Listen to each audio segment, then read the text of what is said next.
Hello everyone. Tonight we're going to slip into the soft rustle of ancient China, where you're standing in a dusty workshop, the air thick with the scent of boiled hemp and mulberry bark.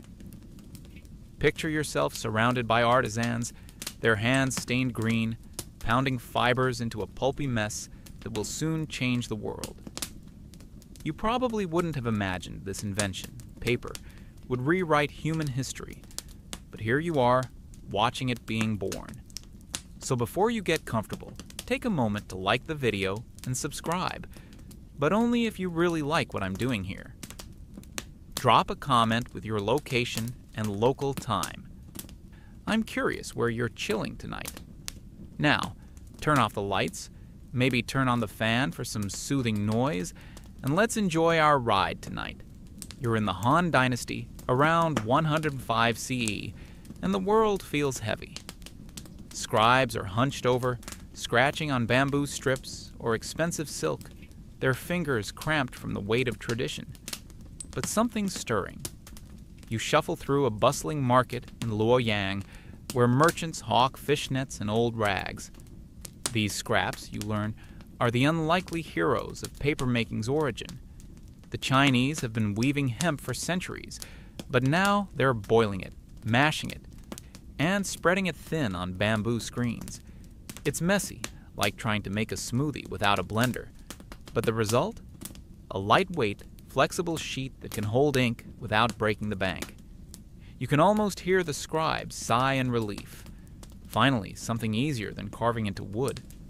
The authoritative fact here is that paper, as we know it, emerged in China during the Eastern Han Dynasty, roughly dated to 105 CE, though earlier prototypes might have existed.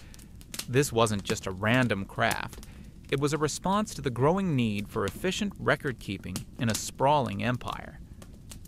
You're watching artisans experiment, their hands dipping into vats of pulpy water, pulling out sheets so thin they glow in the sunlight. It's not perfect yet. Some sheets tear like a bad TikTok trend, but it's a start. And here's the odd fact. Early paper wasn't just made from hemp or mulberry. Some artisans tossed in leftover fish nets, giving their sheets a weird, scaly texture. Imagine writing a love letter on something that smells faintly of the sea. Romantic or just fishy? You're standing in a workshop now, the air humid with steam from boiling vats. The process feels like alchemy. Take rough hemp, soak it, pound it, and spread it on a screen to dry. It's slow, but you can feel the potential. This isn't just about making sheets, it's about making ideas portable. Before paper, knowledge was trapped on heavy bamboo or pricey silk, reserved for the elite. Now, you're seeing the seeds of a revolution. A scribe nearby grins, joking that bamboo tablets are so last dynasty, kind of like using a flip phone in 2025. You chuckle, but you know he's on to something. Paper's about to democratize writing, even if it's still a bit rough around the edges. Historians still debate whether papermaking was a single eureka moment or a gradual evolution. Some say it was a collective effort, with artisans across China tweaking the recipe over decades. Others argue a single genius, maybe Kai Lun, who we'll meet soon, cracked the code. You're not sure who's right, but you're fascinated by the messiness of it all. You pick up a freshly dried sheet, still warm from the sun, and it feels fragile, yet full of promise. It's not just a sheet. It's a blank canvas for laws, poems, or even a grocery list. You imagine someone trying to pitch this to a skeptical emperor. Sire, it's like silk, but cheaper, and it doesn't crack like bamboo. Bold move, but it worked. The workshop hums with quiet energy. You notice a kid nearby, probably an apprentice, sneaking a piece of paper to doodle on. He's drawing what looks like a wonky dragon. Guess some things never change. It's a reminder that paper isn't just for official documents. It's for creativity, for mistakes, for everyday life. You're starting to see why this invention stuck. It's not just practical, it's human. Like that time you tried to organize your desk, but ended up doodling memes instead. paper gets it. As you leave the workshop, the scent of hemp lingers, and you're already curious about the next step. How does this scrappy invention become a game changer? Let's find out. You're still lingering in that ancient workshop's afterglow, the faint hemp aroma clinging to your clothes like a stubborn cologne as you wander deeper into the imperial court. The air shifts, growing thicker with incense and the murmur of eunuchs plotting in hushed tones. Here, in the heart of the Han Dynasty, you meet Kai Lun, a man whose name echoes through history like a whisper that turned into a roar. He's not some flashy warrior or emperor. He's a court official, clever and unassuming, tinkering away in his quarters. You watch him, sleeves rolled up, experimenting with bark, rags, and yes, those surprising fishnets from the market. It's like he's the original mad scientist, but instead of potions, he's brewing paper. Kai Lun's story unfolds before you like a carefully unrolled scroll. Born around 50 CE, he rose through the ranks as a eunuch in the imperial palace, handling everything from administrative duties to inventive side projects. You see him pacing his room, frustrated with the clunky bamboo slips that clutter desks and strain backs. Silk is elegant, sure, but it's for the rich. Imagine paying premium prices just to jot down a to-do list. Kai's genius? He refines the papermaking process, making it systematic and scalable. He boils mulberry bark, hemp ends, old rags, and even tree bark into a pulp, then strains it through a fine mesh. You can feel the steam rising, warm and earthy, as he presses the sheets flat. It's not magic, but it feels like it, turning waste into wonder. The authoritative historical fact is that Kai Lun presented his improved paper to Emperor He in 105 CE, earning official recognition and sparking widespread adoption. This wasn't a hobby. It was a breakthrough that the court endorsed, leading to paper mills popping up across China.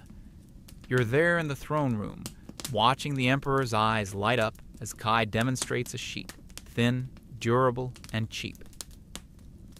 It's a eureka moment, but low-key, like discovering your microwave can also defrost without reading the manual. And here's the odd fact. Among his materials, Kai used discarded fishing nets, which added a fibrous strength, but sometimes left tiny scales embedded in the paper. Picture unrolling a map only to find it sparkling like cheap glitter, fancy or flawed. As you observe Kai at work, the rhythm of his pounding mallet syncs with the distant palace drums, creating a soothing ASMR beat. He's meticulous, adjusting the pulp's consistency until it's just right, like a barista perfecting a latte foam. You can't help but smile at the thought. If Kai were alive today, he'd probably have a YouTube channel called DIY Ancient Hacks, with tutorials on turning trash into treasure. One joke floating in your mind: why did Kai Lun invent paper?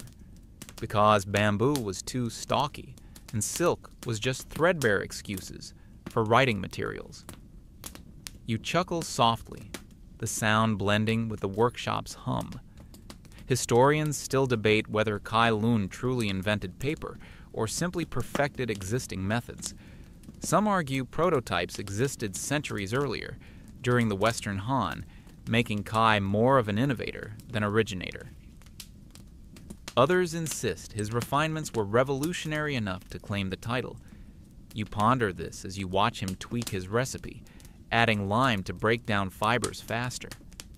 It's a debate that adds layers, like the sheets he's pressing.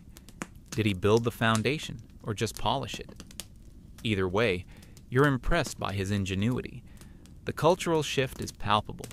Record-keeping explodes, with bureaucrats ditching heavy bamboo for stacks of paper that fit in a satchel. It's like upgrading from a desktop computer to a laptop. Sudden freedom. You shuffle closer, peering over Kai's shoulder as he tests ink on a fresh sheet. The brush glides smoothly. No bleeding or cracking. Success. Nearby, apprentices mimic his moves, their faces lit with excitement. One kid fumbles, spilling pulp everywhere, and Kai just laughs it off. Reminds you of that viral video where someone tries baking and ends up with a kitchen disaster. Light-hearted moments like these humanize the history. It's not all serious scrolls and stern faces. Another joke. Kai's paper was so groundbreaking, it made bamboo slips feel bored. Get it? Bored and board-like. You grin, feeling the laid-back vibe settle in. The impact ripples out. With paper, poetry flourishes. Think of all those Tang Dynasty verses that might have stayed unwritten. You imagine scholars debating philosophy on affordable sheets, ideas flowing freer than ever. Sensory details pull you in. The soft crinkle of drying paper, the tangy scent of fermented pulp, the cool touch of a finished sheet against your skin. It's intimate, almost sleepy, like wrapping yourself in a blanket of knowledge. Kai's craft isn't just technical, it's transformative, shifting culture from oral traditions to written legacies. Remember those early workshops with their messy experiments? Kai elevates them, standardizing the process so anyone can learn it. As you explore further, you see how this invention sparks a quiet revolution in daily life. Merchants use paper for ledgers, keeping track of Silk Road trades without lugging stone tablets. It's practical, but poetic too. Ideas now travel light, like whispers on the wind. One more joke to lighten the mood. Why was Kai Lun's paper always calm?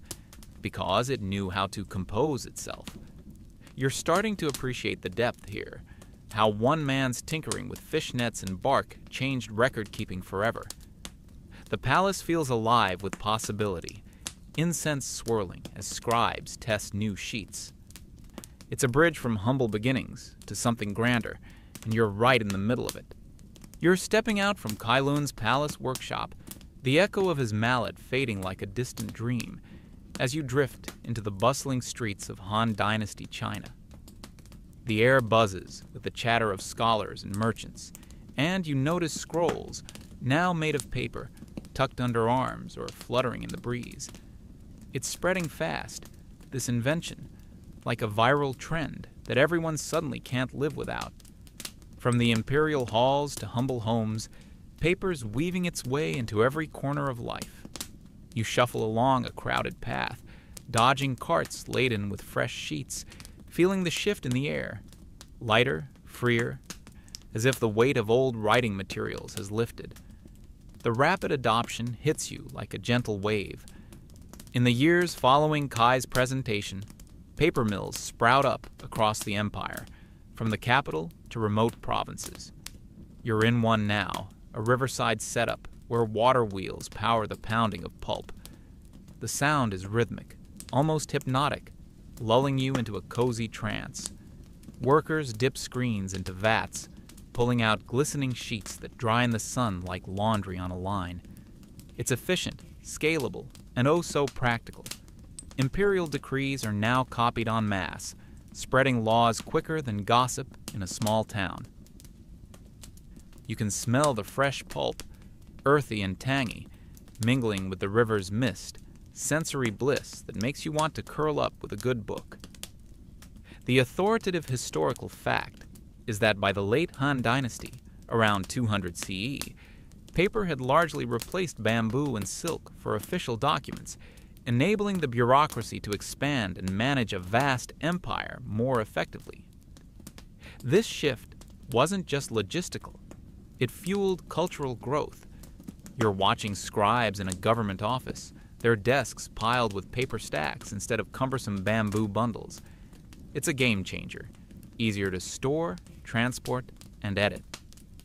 No more tying slips together with string. Now, it's bound books, primitive but promising. And here's the odd fact. Early paper was sometimes scented with herbs during production, not for luxury, but to ward off insects that loved munching on the fibers. Imagine your notebook smelling like a spice rack, bug-proof and aromatic. Talk about multitasking. As you wander further, the everyday uses unfold. Farmers jot down crop records on scraps. Kids practice calligraphy on affordable sheets.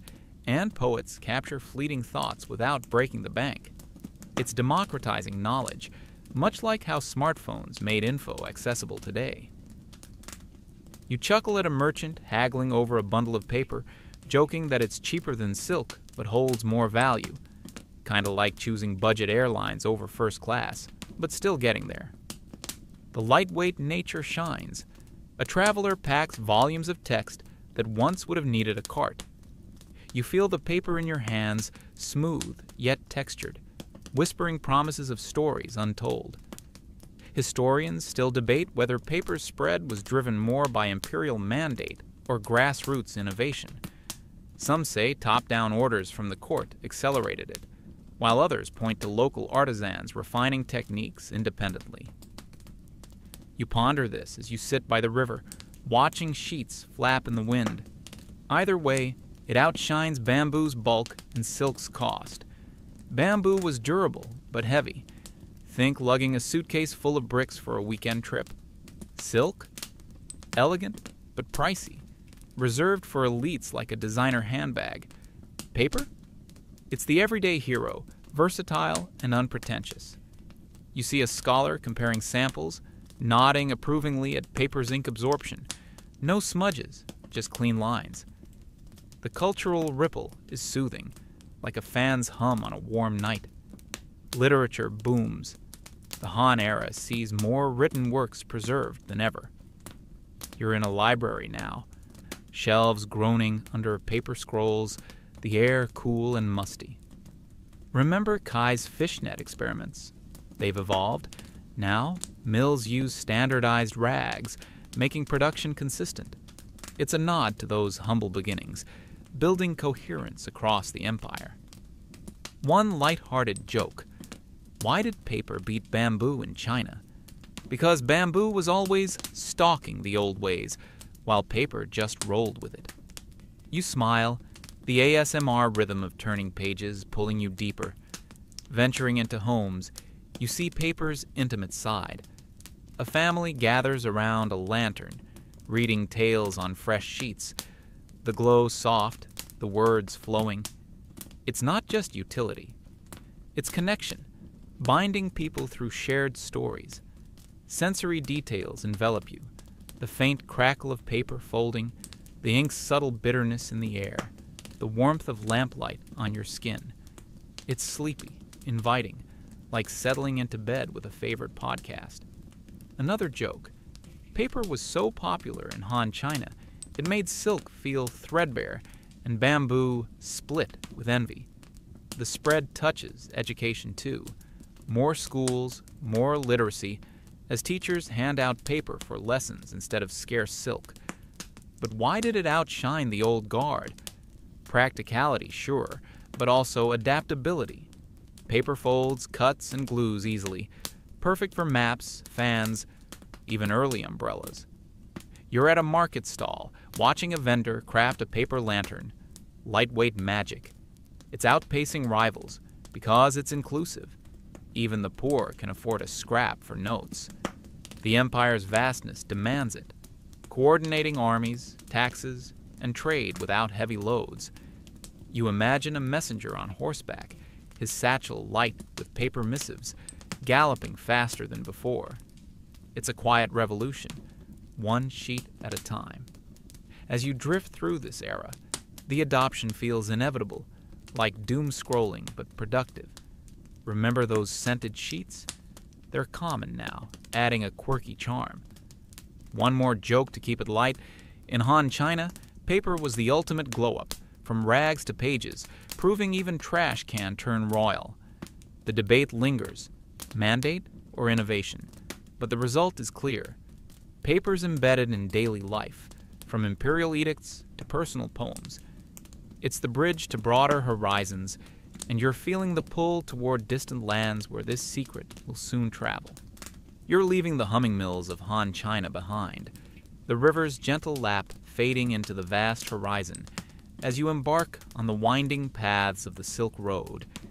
The air turns dry and dusty, carrying whispers of camels and caravans loaded with treasures.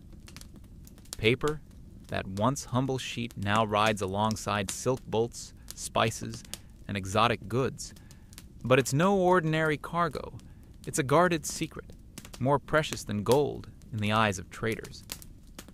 You shuffle along the trail, feeling the sun's warmth on your back as merchants haggle in multiple tongues, their eyes sharp for spies who might steal the recipe. The journey unfolds like a slow, mesmerizing scroll. Stretching from China through Central Asia to the Middle East and beyond, the Silk Road isn't just a trade route. It's a vein of cultural exchange. You're in a caravan now, the bells on camel necks tinkling softly, a rhythmic ASMR that lulls you into the adventure. Paper slips westward, often hidden in bundles, its making process a state secret enforced by the Chinese Empire. Traders know its value, lightweight for maps, durable for contracts, and they trade it sparingly, inflating prices like a rare collectible. The scent of cinnamon and frankincense mixes with the faint pulpy aroma of concealed paper stacks, creating a sensory tapestry that's both exotic and comforting. The authoritative historical fact is that paper reached Central Asia by the 4th century CE, likely through prisoners of war or defecting artisans, before spreading further along the Silk Road. This wasn't accidental. Battles like the one at Talas in 751 CE, where Chinese papermakers were captured by Arab forces, accelerated the transfer. You're witnessing a skirmish's aftermath, captives demonstrating the craft under duress, their hands recreating the pounding and screening in foreign soil. It's a pivotal moment, knowledge leaping borders despite efforts to contain it. And here's the odd fact. Some early Silk Road paper was infused with poisons or dyes to deter counterfeiting, turning simple sheets into booby-trapped secrets. Imagine unrolling a scroll only to find your fingers stained purple. Security measure or just a messy prank?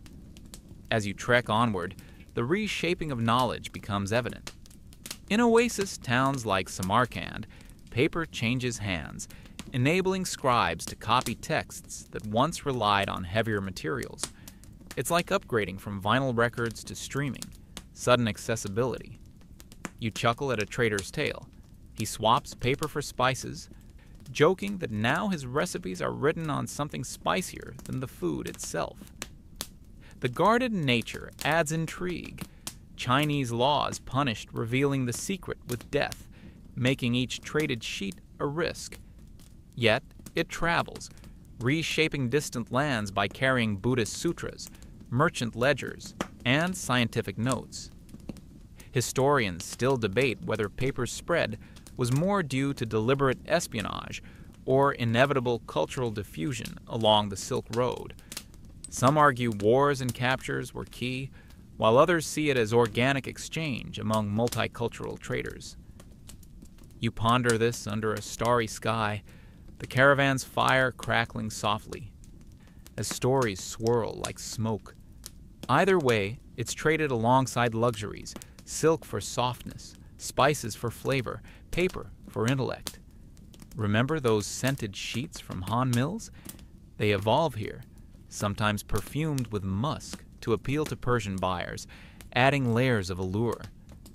The impact on knowledge is profound, soothing like a bedtime story. In markets, you see paper enabling the copy of Greek philosophies or Indian mathematics, bridging worlds. Sensory details immerse you, the gritty sand underfoot, the tangy taste of dried fruits shared among travelers, the soft rustle of paper being unfolded in secret deals. It's sleepy, inviting reflection on how one invention connects empires.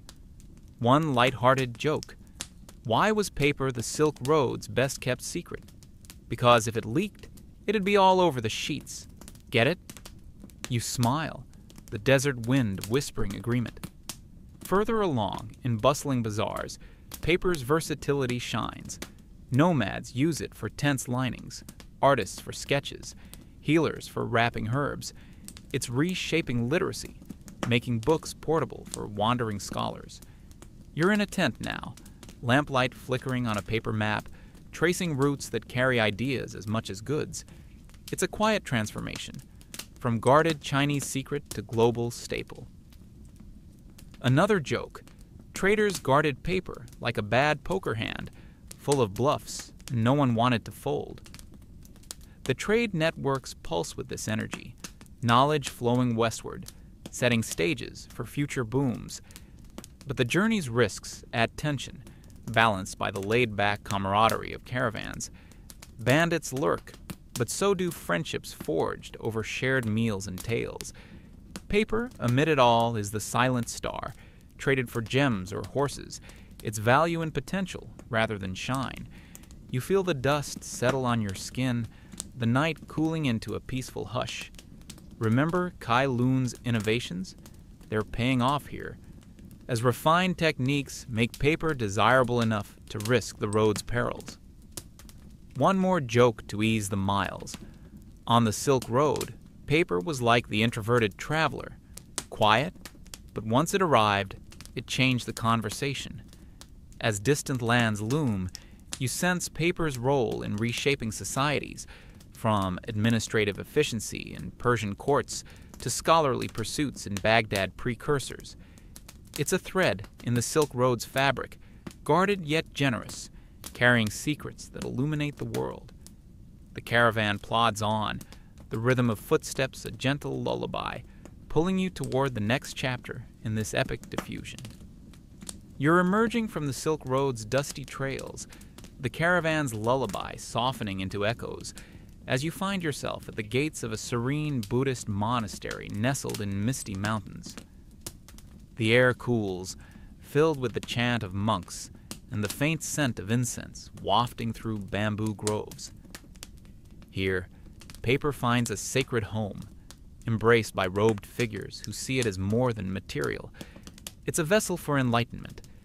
You step inside, shuffling across stone paths worn smooth by countless feet, marveling at how this simple invention ignites a fire of literacy among the faithful. The monastery hums with quiet activity. Monks sit in dim halls, their brushes dancing over paper scrolls, copying sutras with reverent care. It's a rhythmic scene, the soft scratch of ink on paper like ASMR whispers, guiding you deeper into tranquility. Paper's arrival via the Silk Road transforms these spaces. Once reliant on palm leaves or costly silk, now they churn out texts affordably.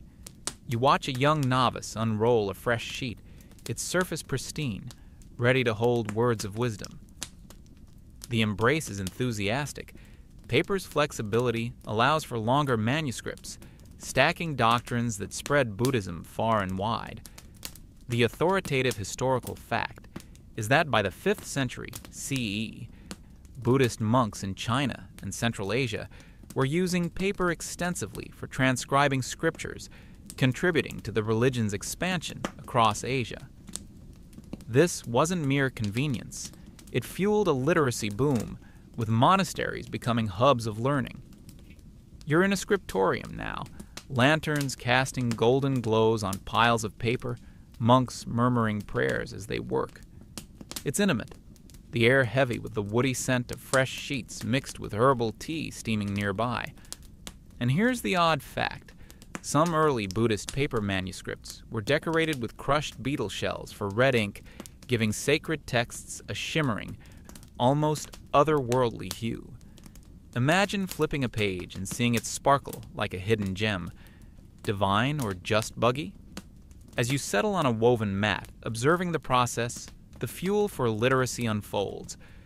Paper makes copying faster, errors easier to correct. No carving into leaves that crack under pressure. Monks produce volumes, sending them along trade routes to distant temples, spreading teachings like wildfire in a dry forest. You chuckle softly at the thought. These monks are the original content creators, churning out episodes of enlightenment on budget-friendly media. One joke lingers. If paper hadn't arrived, Buddhists might still be leafing through their options, stuck in the Stone Age of scripting. The sensory pull is strong. The cool touch of paper against fingertips, the faint rustle as pages turn, the earthy aroma grounding you in the moment. Historians still debate whether paper's adoption in monasteries was driven more by spiritual necessity or practical economics. Some argue the need to preserve oral teachings pushed the shift, while others see cost savings as the real motivator. You ponder this amid the chants, the debate adding depth like layers of varnish on a scroll. Either way, it sparks authenticity concerns. How do you verify a copied text's fidelity without originals? Monks devise systems like colophons noting copy dates and scribes, but doubts linger. Remember the Silk Road's guarded secrets? Here, paper's openness contrasts, fueling debates that echo through halls. The marvel deepens as literacy spreads.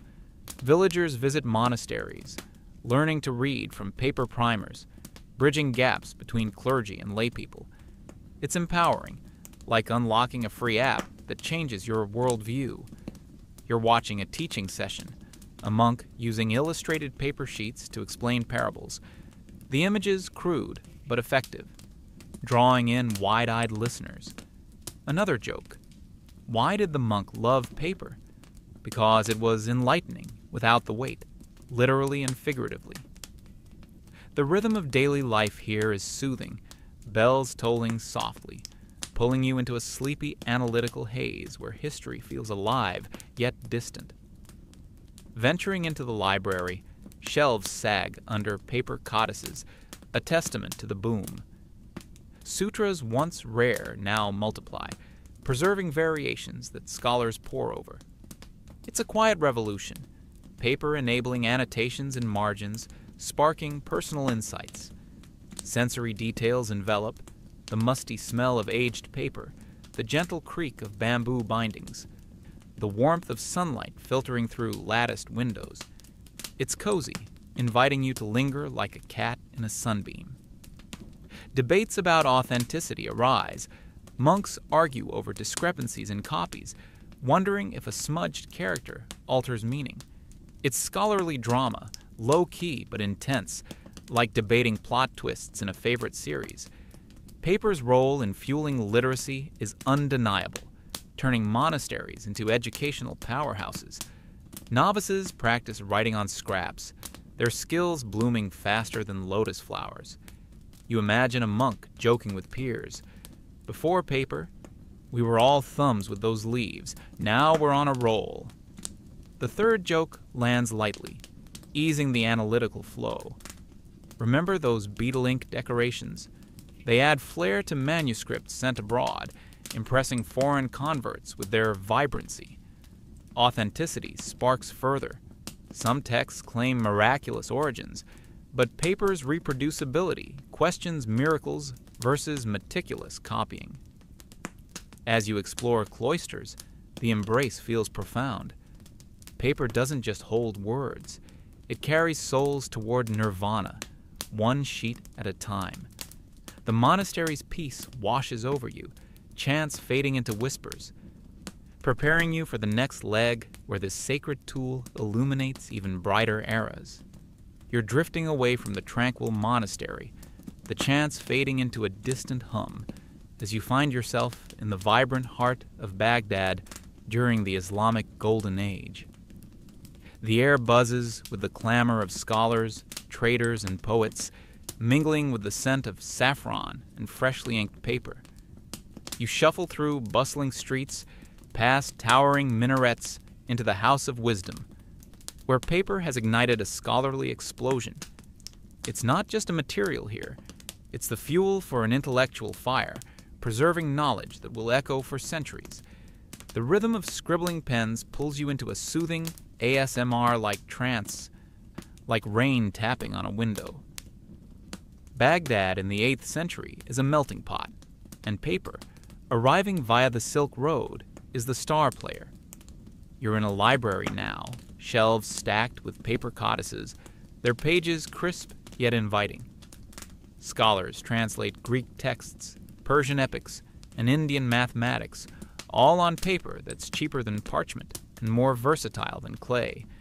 The city pulses with ideas, and paper is the canvas. You watch a scribe dip his reed pen, the ink's sharp tang filling the air, as he copies Aristotle's words onto a sheet that feels alive with history. It's a cultural bridge, connecting ancient wisdom to new frontiers.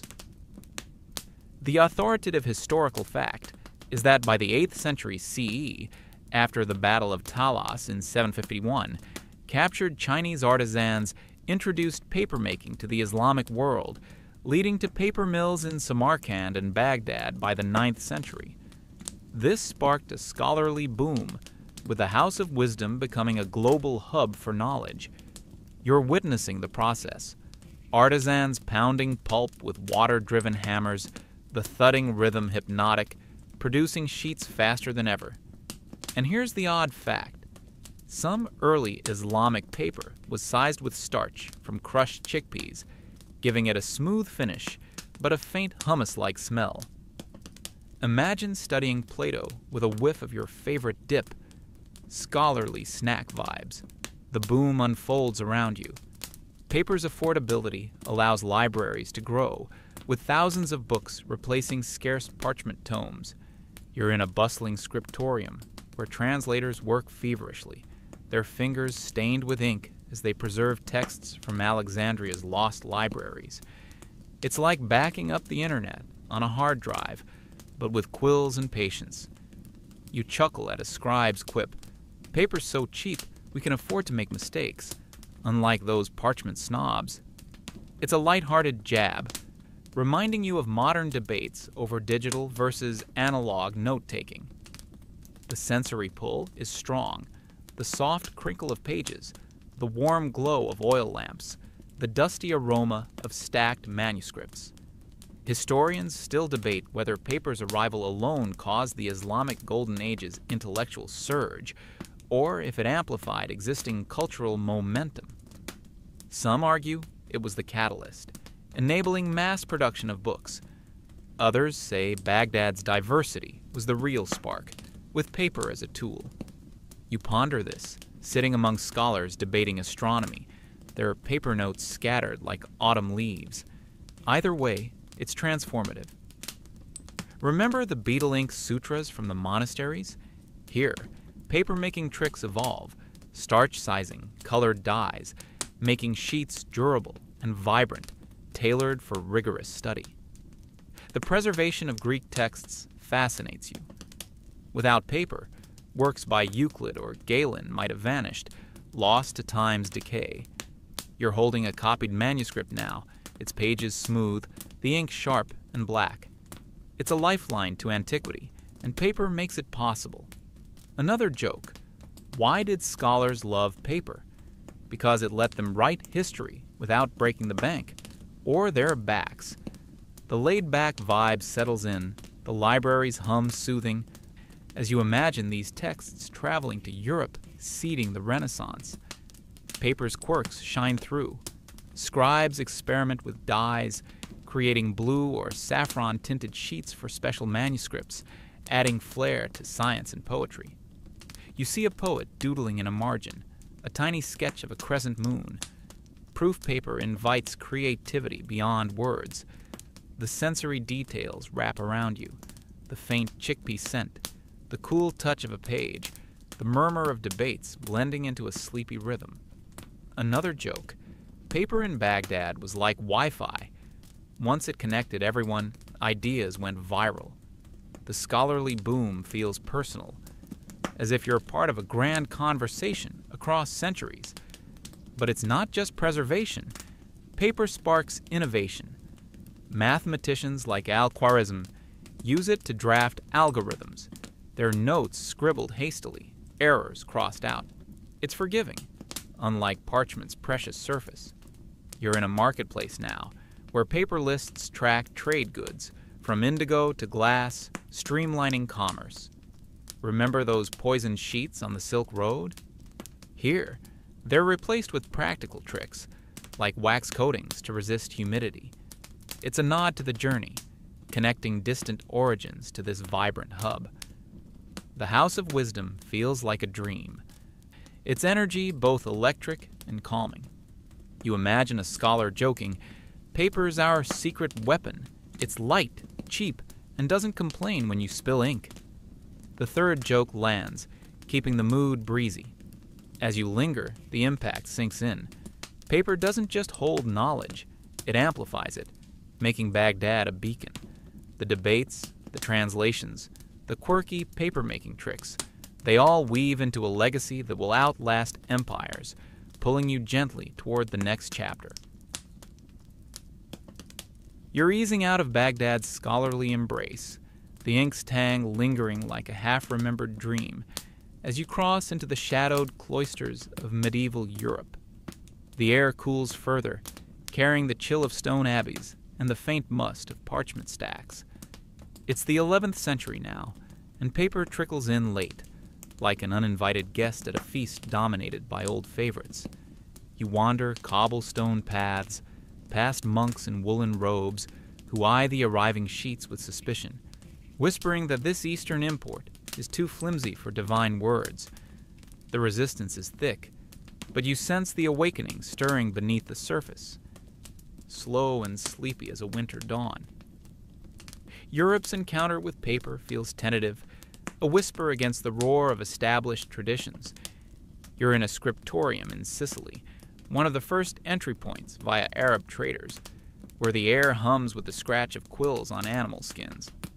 Parchment, made from calf or sheep, has ruled for centuries, its creamy surface the gold standard for Bibles and charters.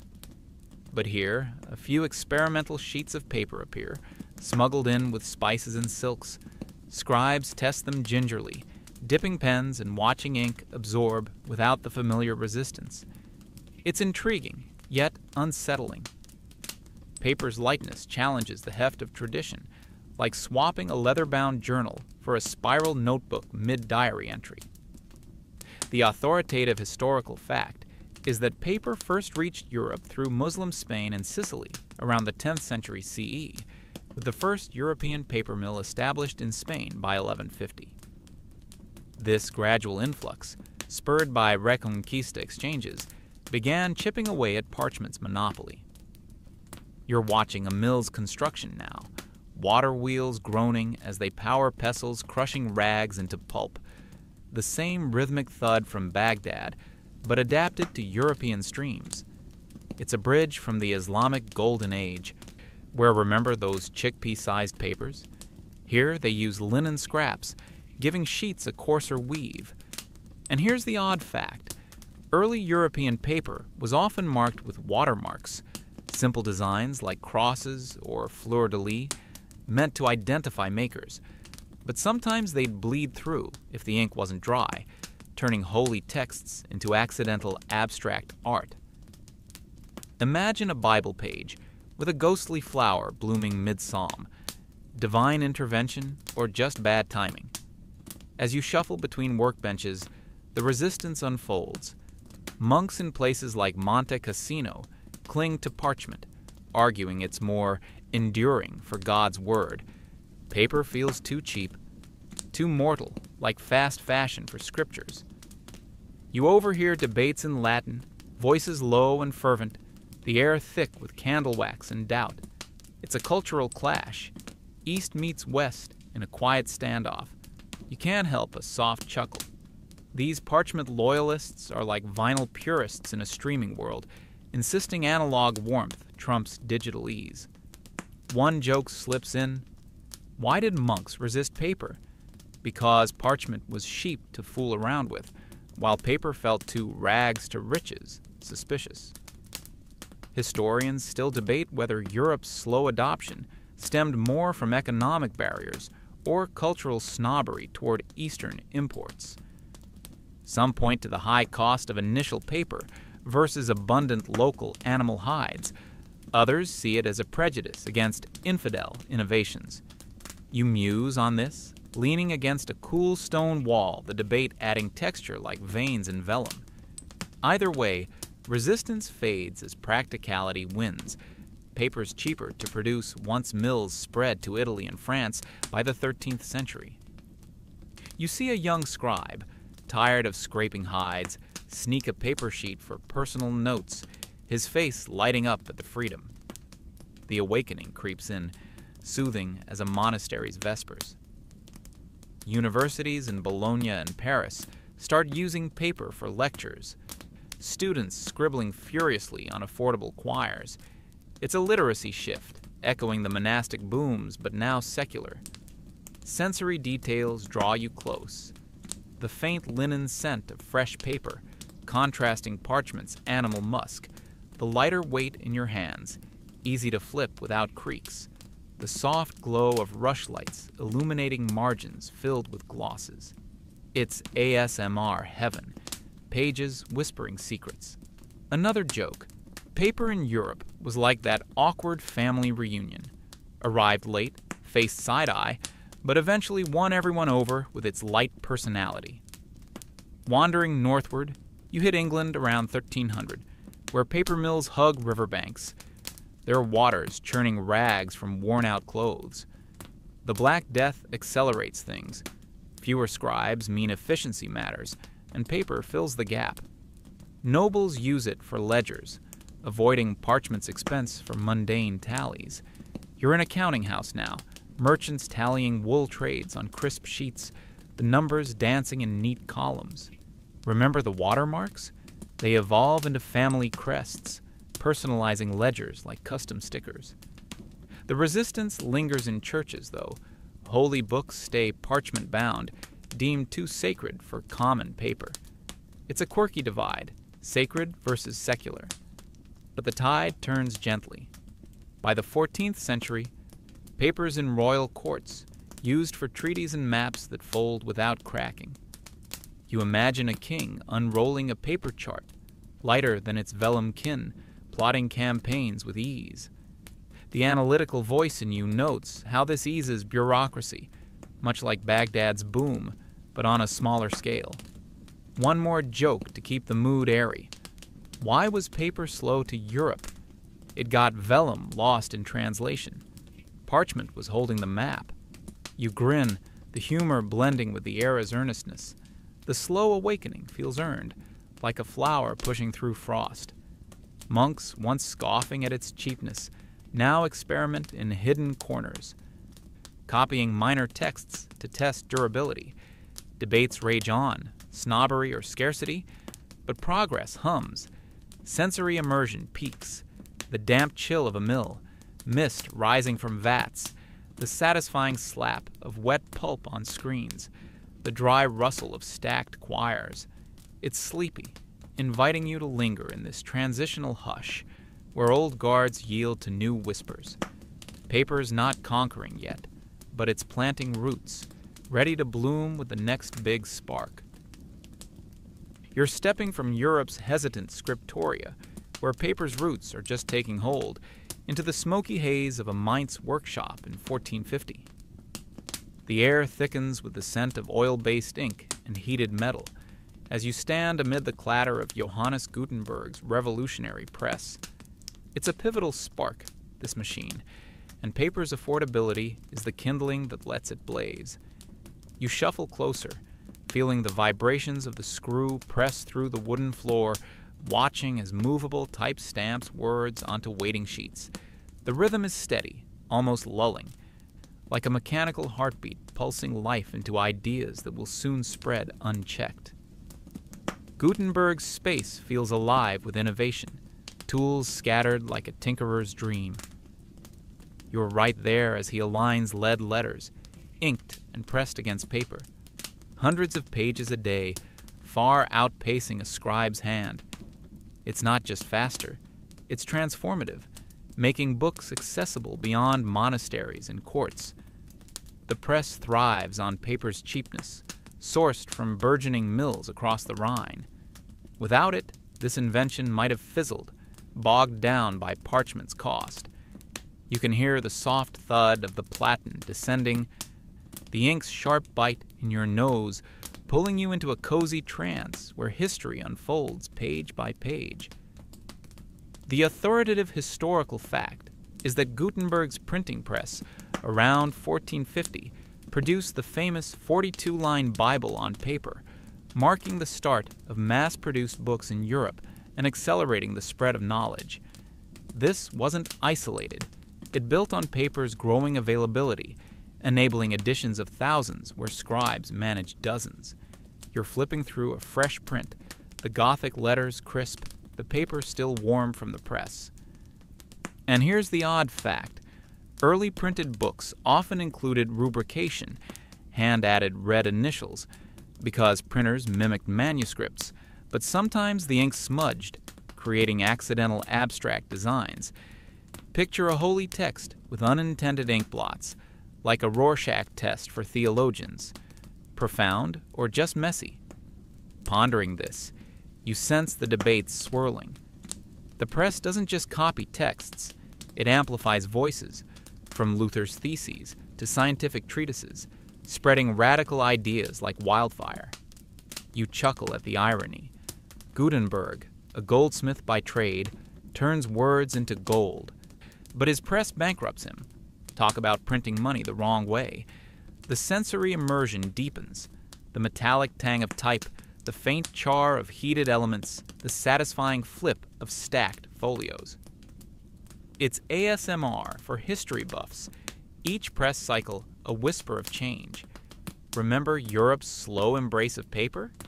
Now it's the hero. Its affordability, enabling the press to democratize reading. Historians still debate whether the printing press truly caused the Reformation or merely accelerated existing tensions, with paper's role as the unsung enabler in the mix. Some say it was the catalyst for radical shifts. Others argue oral traditions and manuscripts already stirred the pot. You mull this over, leaning against a workbench, the wood creaking softly under your weight. Either way, paper's there, absorbing ink like a sponge, carrying Martin Luther's 95 Theses across Germany in weeks. It's a quiet power, turning whispers into roars without fanfare. The revolution builds momentum, soothing yet exhilarating. Book fairs in Frankfurt buzz with printed volumes, merchants haggling over bundles that once cost fortunes. You're in one now, the air alive with haggling and page-turning, paper's lightness making transport a breeze. It spreads not just religion, but science. Copernicus's heliocentric ideas circulate, challenging worldviews. Another joke. Why did the printing press love paper? Because parchment was too stiff for a good impression. Get it? You grin, the laid-back analysis settling in like a warm blanket, pondering how this duo reshapes society. Venturing deeper, you see the social ripples. Literacy climbs as cheap pamphlets flood markets, from almanacs to satires poking at the powerful. It's empowering, like social media before screens, but with ink stains instead of thumbs. Sensory details envelop, the oily residue on fingertips from fresh prints, the faint vanilla-like aging of paper, the rhythmic clunk of presses in the background. It's sleepy, inviting reflection on radical ideas, how a single printed page can topple thrones or ignite wars. Remember Baghdad's scholarly boom? Europe's catching up, paper bridging eras with its humble fibers. But debates persist. Scholars argue over the press's dark side. Misinformation spreads too, fake news in folio form. You imagine a printer joking with apprentices. We're not just making books, we're making trouble on a budget. The third joke lightens the air, blending humor with history's weight. Paper's role is key. Its affordability means more copies, more readers, more upheaval. In workshops, innovators tweak inks for better adhesion, experimenting with rag content for durability. It's iterative, like app updates, but analog and aromatic. As you explore, the enabling power shines. Without paper's mass production, Gutenberg's press might have been a novelty. Now, it's a floodgate, releasing knowledge to the masses. You stand by a window, watching carts haul printed quires to binders, the sun glinting off damp ink. It's a turning point, radical ideas fermenting on pages that travel far. The analytical voice whispers, this isn't just tech, it's cultural alchemy, transmuting society one print at a time. With paper as partner, the revolution rolls on, setting stages for global shifts yet to come. You're slipping away from Gutenberg's clattering press, the ink's sharp tang fading into memory, as you sail across oceans and centuries to trace paper's global conquest. The air shifts, now humid with the scent of rice fields and salty sea breezes, as you land in Japan's delicate workshops and colonial America's gritty print shops. Paper's no longer a novelty. It's a world changer, weaving through cultures from Kyoto to Boston. You shuffle through a marketplace, dodging stacks of washi, Japan's handcrafted paper, and pamphlets hot off rebel presses. The rhythm of artisans pounding fibers and printers cranking presses lulls you into a cozy, ASMR-like trance, whispering of revolutions both quiet and loud. Paper's global spread unfolds like an unrolling map. In Japan, by the 8th century, artisans craft washi from mulberry, its translucent strength perfect for screens and scrolls.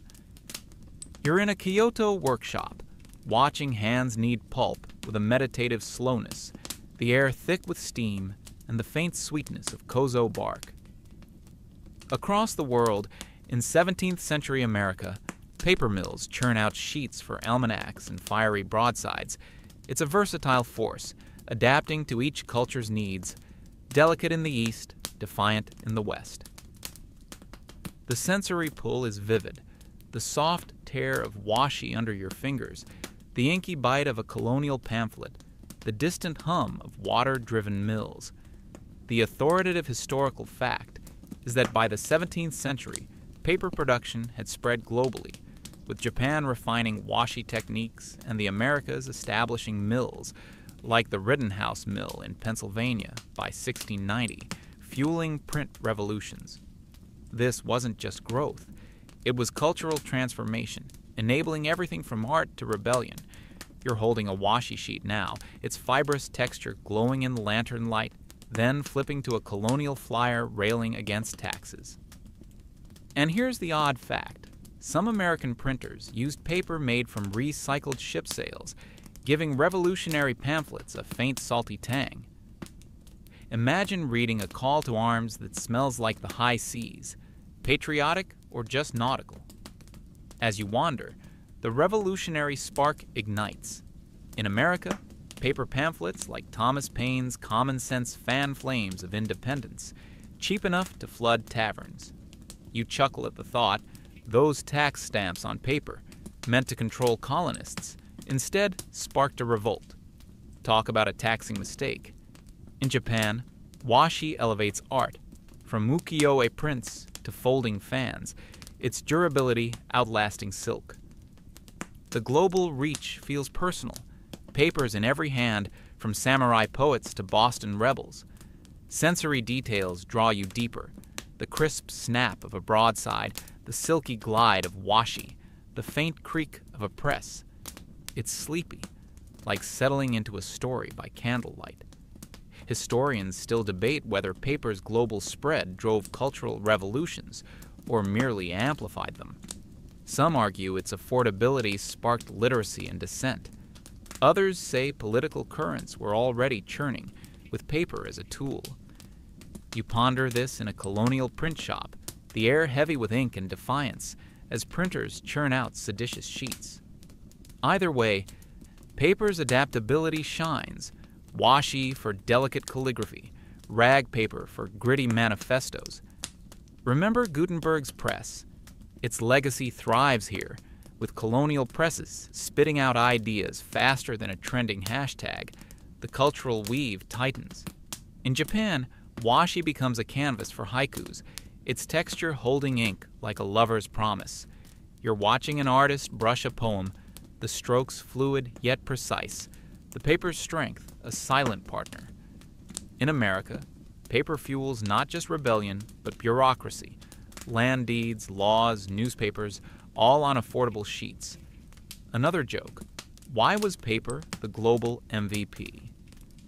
Because it could handle a samurai's poem and a colonist's rant without tearing, multitasking champ. the laid-back vibe settles, the rhythm of pounding pulp and clicking type soothing, pulling you into history's pulse. Venturing further, you see paper's quirks. Japanese artisans add seaweed to washi for shimmer, while American printers mix cotton rags for sturdiness. It's innovation rooted in local flair, like regional recipes for the same dish. You're in a Philadelphia tavern now, overhearing rebels debate over printed tracts, the paper worn but defiant. The sensory immersion peaks, the smoky warmth of the tavern, the faint salt of sail-made paper, the rustle of pages passed hand to hand. Another joke. Colonial paper was so revolutionary, it made parchment feel like it was sailing on borrowed time. The humor lands lightly, easing the weight of uprisings. But paper's role in revolutions isn't just political. In Japan, it democratizes art, letting commoners own prints. In America, it spreads literacy, with schoolbooks now affordable. You imagine a printer joking, "Paper's our secret weapon. Tax it, and we'll write the Declaration of Independence on it." The third joke keeps it breezy, tying back to those tax stamps that backfired. Remember the watermark mishaps in Europe? Here, printers embrace them, branding sheets with liberty symbols. It's a nod to continuity, paper carrying history across oceans. The global domination feels complete yet intimate. From washi's elegance to revolutionary broadsides, paper binds human expression, adaptable yet enduring. You stand at a crossroads, Kyoto's serene studios, America's fiery presses, feeling the world shrink through shared sheets. The analytical whisper notes, "This isn't just material, it's a catalyst, sparking creativity and defiance." As you linger, the global tapestry glows, paper's threads weaving toward a legacy that's both ancient and ever new. You're drifting from the fiery presses of colonial America and the delicate washi workshops of Japan, carried on a gentle current to a timeless space where paper's legacy unfolds. The air softens, now a blend of old books, musty warmth, and the crisp scent of a fresh notebook, as you stand in a quiet library that feels like everywhere and nowhere. Paper surrounds you. Ancient scrolls, printed novels, crumpled grocery lists. Each sheet a thread in humanity's tapestry. You shuffle through this dreamlike archive, your fingers grazing pages that whisper stories of empires, rebellions, and quiet moments of creation. The rhythm is slow, soothing, like a fan's hum on a still night, pulling you into a reflective hush. This final leg isn't about a single place or time. It's about paper's enduring hold on us. From Kai Lun's hemp experiments to Gutenberg's Bibles, paper has carried our thoughts, dreams, and revolutions across millennia. You're holding a scroll now, its edges worn, then a modern journal, its pages inviting your own words. It's a continuum, connecting you to scribes, monks, and rebels who scribbled their truths. The sensory pull is intimate. The soft crinkle of an ancient sheet, the faint ink scent lingering like a memory, the cool touch of paper under your palm. It's a legacy that feels personal, like finding an old letter in your attic. The authoritative historical fact is that paper, born in Han China around 105 CE, became a global cornerstone by the 19th century, underpinning education, governance, and art across cultures. Its affordability and versatility made it indispensable, from legal codes to love notes. You're flipping through a Victorian ledger, its paper thin but sturdy, then a Japanese fan painted on washi, delicate yet resilient. And here's the odd fact. In the 18th century, some European paper was made from mummy wrappings imported from Egypt, giving books an eerie, recycled afterlife. Imagine reading a novel printed on ancient bandages, spooky or just thrifty.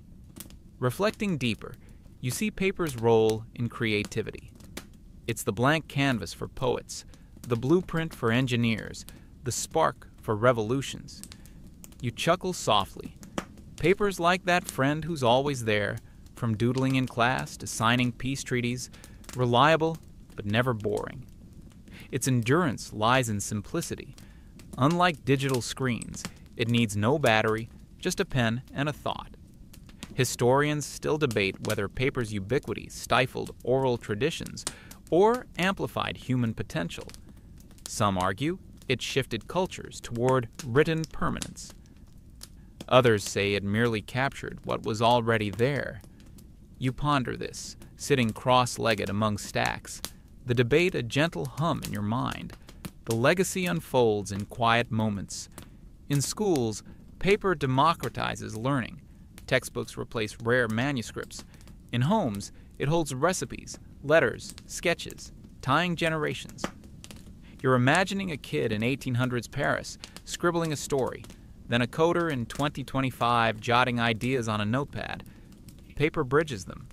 Sensory details envelop the faint dust of old pages, the smooth glide of a pen, the library's stillness wrapping you like a blanket. Another joke: why does paper never retire? Because it's always circulating in our lives. Get it? The humor lands softly, keeping the mood light as you trace this thread from ancient China to now. Venturing through this timeless archive, you see paper's quirks endure. From beetle-ink sutras to mummy-wrapped novels, it's carried human oddities alongside genius. Remember those tax stamps sparking revolt? Paper's still at it, holding ballots, manifestos, or love notes that change lives. You're holding a child's drawing now, crayon lines bold on cheap paper, proof it's not just for grand deeds. The analytical whisper notes. Paper's power is its accessibility, letting anyone leave a mark. One more joke. Paper's the ultimate wingman, always ready to take a note when inspiration strikes. The rhythm slows, inviting you to linger in this legacy's glow. As the library fades, the pace softens, words stretching like a yawn. You're drifting now, the edges of this story blurring into a warm haze. Paper surrounds you, its whispers gentle, like leaves falling in autumn. It's not just material, it's memory, holding humanity's joys, struggles, and quiet dreams. The air grows quieter, the scent of ink fading into a soothing stillness. You feel calm, wrapped in the thought that every scribble, from ancient scrolls to your own to-do list, connects you to something vast. Let the world spin on. Paper's here, soft and steady, cradling your thoughts as you rest. Sleep now. Let the pages turn in your dreams, their rustle a lullaby for the ages. You're sinking deeper, the library's glow dimming to a soft ember, as if the pages themselves are tucking you in. The air feels lighter now, like a breeze carrying whispers of ink and fiber, each sheet a silent friend from centuries past. You don't need to rush. The story of paper lingers, its crinkle a gentle reminder of human hands that shaped it. Imagine lying on a bed of scrolls, their texture cool and comforting, the words blurring into a soft hum. It's okay to close your eyes, to let the rhythm of history fade into a quiet pulse, like a fan spinning lazily overhead. Every note you've ever jotted, every book you've held, ties you to this legacy.